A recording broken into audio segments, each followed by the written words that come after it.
今さら生き込んだらどうする？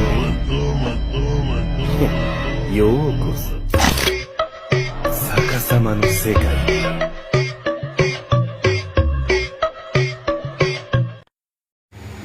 Assalamualaikum warahmatullahi wabarakatuh. Saya Cruzero Wisae dengan nomor NPM 221000170. Saya berasal dari Universitas Pasundan. Di sini saya akan menjelaskan tentang penulisan dan penyajian karya ilmiah, tentang ejaan yang disempurnakan. Pengertian ejaan mencakup kaidah, cara menggambarkan atau melambangkan bunyi-bunyi tuturan, dan bagaimana hubungan di antara lambang-lambang itu. Secara teknis, ejaan berkaitan dengan penulisan huruf, penulisan kata, penulisan unsur, serapan, penulisan angka atau bilangan, dan penulisan tanda baca. Huruf kapital. Pertama, huruf pertama ungkapan yang berkaitan dengan Tuhan dan kitab suci, termasuk kata ganti Tuhan ditulis kapital. Yang kedua, huruf pertama dalam gelar kehormatan, keturunan, dan keagamaan yang diikuti nama orang ditulis kapital.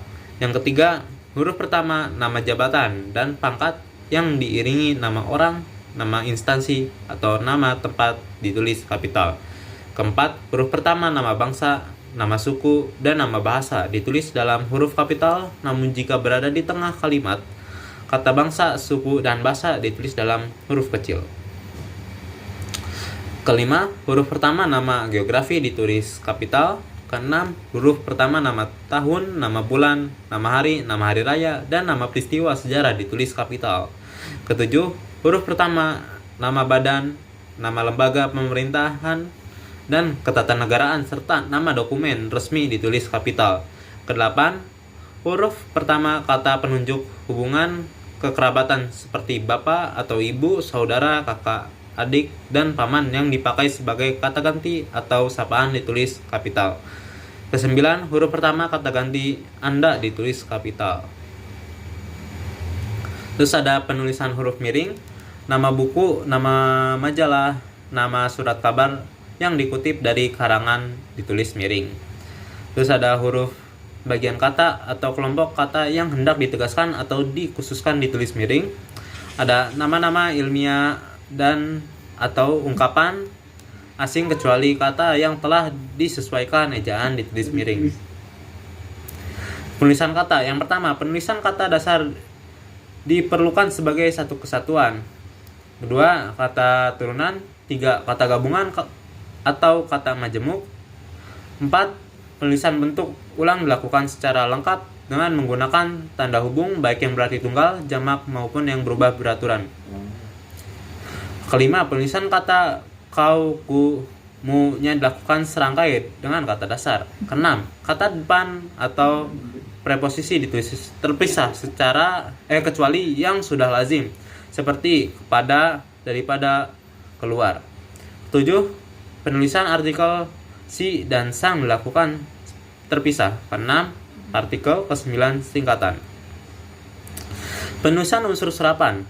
Unsur bahasa asing Sanskerta, Arab, Portugis, Belanda, dan Inggris, termasuk bahasa daerah di Indonesia yang diserap menjadi unsur pinjaman dalam bahasa Indonesia sudah cukup banyak.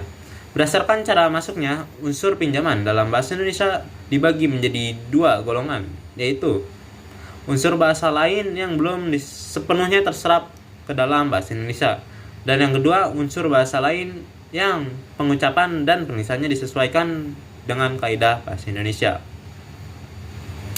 Aturan penulis unsur serapan itu penyerapan istilah asing dilakukan dengan penyerapan langsung, penyerapan istilah asing dilakukan dengan ejaan dan lafal, penyerapan istilah asing dilakukan dengan tidak menyesuaikan ejaan dan lafal.